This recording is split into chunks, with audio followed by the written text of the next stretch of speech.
Hai, Assalamualaikum warahmatullahi wabarakatuh dan salam sejahtera saya ucapkan kepada semua. Okey, hari ini saya akan buat satu macam perkongsian ringkas lah berkenaan dengan pendidikan, di mana ada satu forum yang mana telah dijalankan oleh pihak UNESCO yang merupakan badan yang berjuang ataupun bertindak atas keperluan pendidikan di negara keseluruhannya.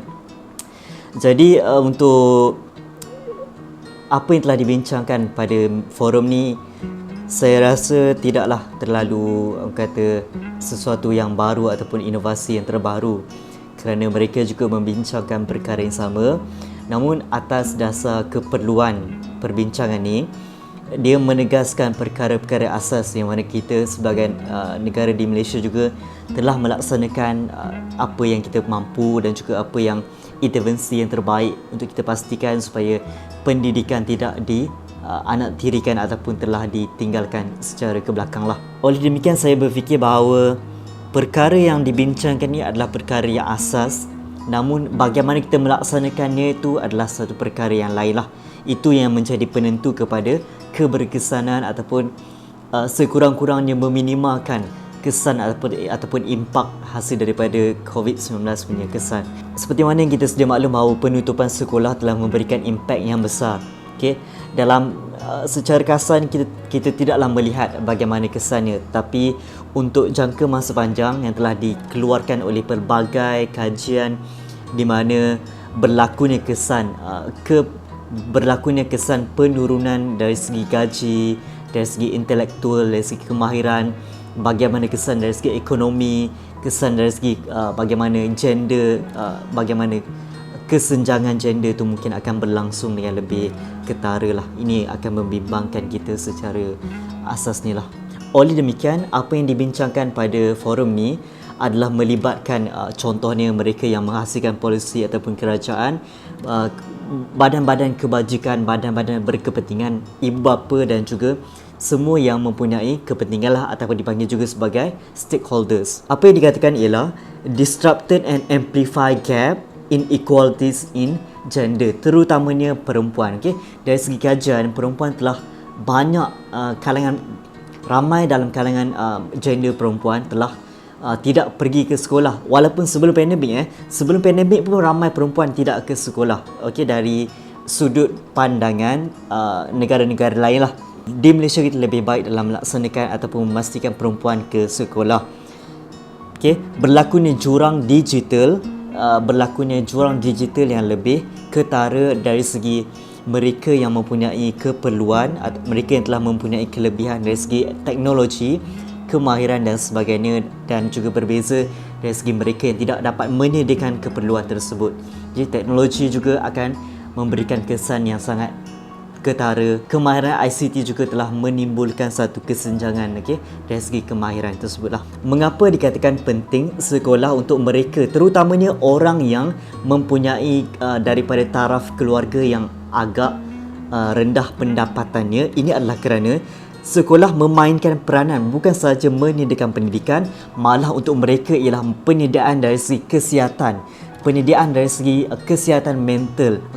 Sekolah juga merupakan satu tempat mereka bersosial, mereka mendapatkan perubatan, misalnya sakit gigi, sakit badan, mereka mendapatkan vaksin juga di sekolah. Kadang-kadang perkara tersebut berlaku juga. Sekolah juga menyediakan makanan-makanan yang berkualiti kepada golongan yang miskin, supaya mereka juga dapat pertumbuhan ataupun pembesaran mereka juga berlangsung dengan baik sekurang-kurangnya. Oleh demikian, naratif sekarang adalah menuju kepada dunia teknologi, di mana pendapatan ataupun kewangan perlu dilaburkan secara ketara ataupun secara agresif terhadap pendidikan, kerana pendidikan seperti mana yang telah ditekankan ialah satu pelaburan, bukannya perbelanjaan. Pelaburan insya-Allah ataupun secara asasnya akan memberikan kesan ataupun pulang balik kepada pertumbuhan sesebuah negara tersebut. Kita juga dapat lihat banyak inisiatif yang juga dulunya kita tidak mempraktikkan, sekarang kita mempraktikkan ataupun kita terus berubah kepada transisi teknologi yang sangat ketara.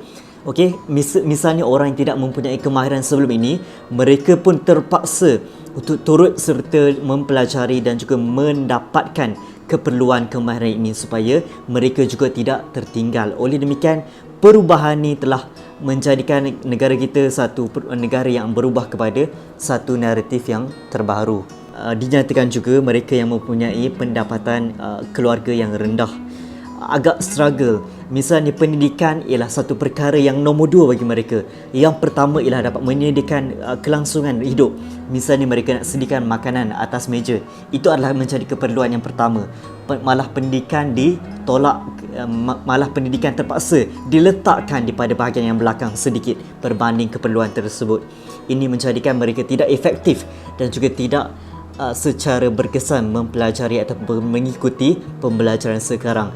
Oleh demikian, ini adalah peri pentingnya banyak bantuan dan juga bantuan dari segi kewangan, bantuan dari segi penyediaan makanan sangat membantu dari segi membantu mereka dalam memastikan keseimbangan ini berlaku. Walaupun kita sedang berada pada tangga ICT ataupun teknologi yang tinggi, kita juga tidak lari daripada menafikan bahawa teknologi kadang-kadang boleh menjadi kekangan ataupun menyebabkan sekumpulan tertentu tidak mempelajari. Oleh demikian, langkah yang diambil juga bagi memastikan mereka yang tidak mempunyai connectivity ataupun tidak mempunyai akses ataupun gadget terhadap bagi mengakses pendidikan juga terpelihara, terjamin pendidikan, kelangsungan pendidikan tersebutlah.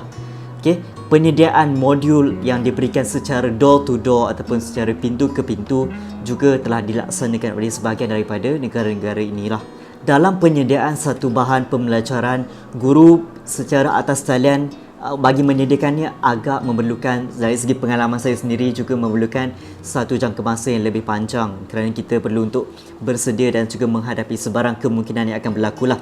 Oleh demikian, kita peruntukkan masa yang lebih untuk sediakan bahan.